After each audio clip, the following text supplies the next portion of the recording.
Well, hey family, this is Darlene. I was sitting here working on some necklaces, and what I did is I strung the beads on another piece of cable cord, and I did that trying to preserve my last two spools of wire. I ordered some today, so I got to make sure those the ones I ordered get here first before I actually use my wire up.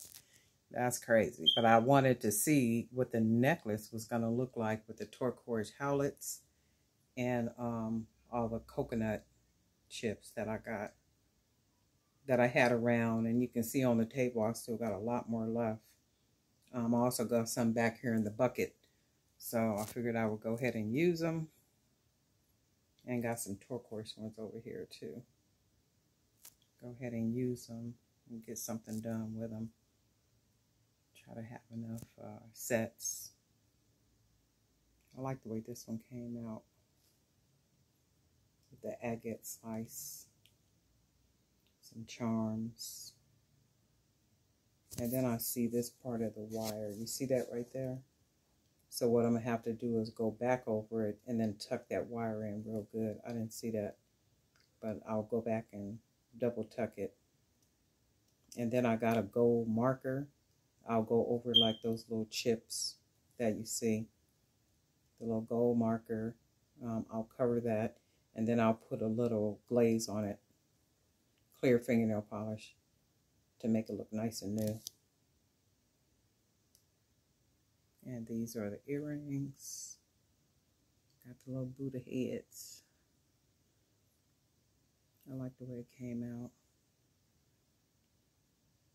And then I'm going to work on something else. And then the thing is, once I get the wire, I'm going to have to take this apart and then make it on the actual wire. And I might even do that with the wire I got right here. Just trying to preserve it. Because I'm having some ideas about making things. And I'm like, shoot, let me just put them on my cable cord until my other wire come in. I really like the way these came out with the gold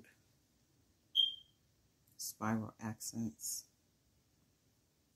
But this is my piece for tonight. Just wanted to stop by and say, hey, thanks for being subscribers. Thanks for hanging out. Be sure to like, subscribe, and even share the videos too. If there's people that you think might like the videos, even if it's for purchasing the jewelry or even just getting ideas, you know, for making jewelry. And then that's the whole idea too, you know, just to try to provoke thought in the sense of creativity. Because you can look at something and you'd be like, oh my goodness, I could do this, I could do that, I could change that, I could do this, I could do my, you know, just basically making it your own. So this is the piece for tonight, the coconut chips with the turquoise howlite beads. All right, family, we'll talk soon.